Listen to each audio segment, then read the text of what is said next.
بسم اللہ الرحمن الرحیم۔ قضاء و قدر کیا ہے؟ اگر ہم اسے آسانی سے سمجھنا چاہتے ہیں تو ہم کہہ سکتے ہیں کہ قضاء سے مراد فیصلہ ہے اور قدر سے مراد مہلت ہے۔ انسان کی یہ ساری زندگی مہلت پر قائم ہے، یعنی قدر پر قائم ہے۔ اس کائنات کا پورا نظام اسی قدر پر قائم ہے۔ انسانی زندگی میں جو بیماریاں، وبائیں اور امراض آتی ہیں، انسان انہی سے لڑ کر اپنی زندگی گزارتا ہے۔ اور اگر انسان اس مہلت میں کائنات میں جو نظام قائم ہے، یعنی فطرت اور قدرت کے جو اصول ہیں، اگر وہ ان کی پابندی نہیں کرتا تو اس کی یہ مہلت کا سفر جلد اس کو قضاء تک پہنچا دیتا ہے۔ یعنی اللہ سبحانہ و تعالیٰ نے انسان کو جو ماحول دیا ہے، اگر اس ماحول کو قدرت اور فطرت کے مطابق رکھا جاتا ہے، یعنی زیادہ سے زیادہ صحت مند ماحول بنایا جاتا ہے، خوشگوار ماحول بنایا جاتا ہے، تو یہ مہلت لمبی بھی ہو جاتی ہے، طویل بھی ہو جاتی ہے۔ اگر اس زندگی میں اور اس ماحول میں اور اس دنیا میں رہتے ہوئے انسان قدرت کے بنائے ہوئے اصولوں کو فالو نہیں کرتا تو پھر انسان کی یہ جو قدر ہے، یہ جو مہلت ہے، یہ جلد ختم بھی ہو سکتی ہے۔ ہم اس کی مثال یوں دے سکتے ہیں کہ جیسے ایک انسان پہاڑ کے نیچے کھڑا ہے اور وہ دیکھ رہا ہے کہ پہاڑ کے اوپر سے ایک بہت بڑا پتھر نیچے کی طرف آ رہا ہے۔ اب اس کے پاس یہ مہلت ہے کہ وہ پتھر آ رہا ہے اور اس کے آنے سے پہلے تک وہ وہاں سے چلا جائے، دوڑ جائے۔ یہ اس کے پاس مہلت ہے، یہ قدر ہے۔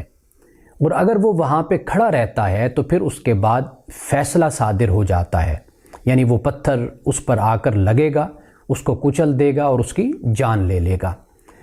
تو اس پتھر کے آنے سے پہلے کا جو وقت ہوتا ہے اس کو کہتے ہیں قدر۔ اللہ سبحانہ و تعالیٰ نے انسان کو اسی بات کا اختیار دیا ہے کہ وہ اپنی زندگی اسی قدر کے مطابق اپنی زندگی کو گزارتا ہے۔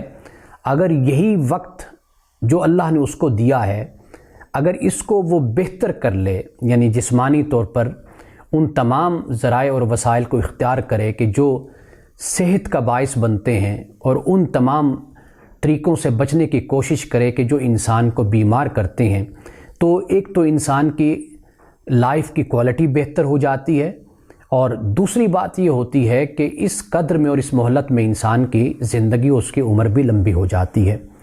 اس لیے ہم دیکھتے ہیں کہ وہ ممالک کہ جہاں پر ماحول کی آلودگی نہیں ہے، جہاں پر خالص خوراک ملتی ہے، جہاں پر انسان کو پریشانیاں کم ہیں، وہاں پر رہنے والوں کی زندگیاں لمبی ہیں۔ اور وہ علاقے، وہ ممالک کہ جہاں پہ ماحول کی آلودگی ہے، جہاں پہ انسان کے معاشی مسائل ہیں یا ویسے انسان کے ذاتی مسائل ہیں، جس کی بنیاد پر ہم دیکھتے ہیں کہ ان ممالک میں لوگوں کی زندگیاں کم ہوتی ہیں۔ تو گویا کہ اس سے ہمیں یہ بات سمجھ آتی ہے کہ اللہ سبحانہ و تعالیٰ نے یہ جو قدر اور یہ جو مہلت ہے، یہ عرصہ انسان کے ہاتھ میں دیا ہے، یعنی انسان کے اختیار میں دیا ہے۔ اگر انسان چاہے تو اس وقت کو بہتر سے بہترین انداز میں بنا کر اور بہتر سے بہترین زندگی گزار کر قضاء کے آنے کے وقت کو تاخیر میں بھی لے جا سکتا ہے۔ لیکن اگر وہ اس مہلت اور اس قدر کو صحیح طریقے سے اختیار نہیں کرتا اور استعمال نہیں کرتا تو پھر اس پر جو فیصلہ ہے وہ جلد اسی طرح صادر ہو جاتا ہے کہ جس طرح پہاڑ سے آنے والا پتھر اس شخص پر آ کر گرتا ہے، اس کو کچل دیتا ہے، کہ جو دیکھتے ہوئے کہ پتھر آ رہا ہے پھر بھی وہاں سے ہٹتا یا وہاں سے دوڑتا نہیں ہے۔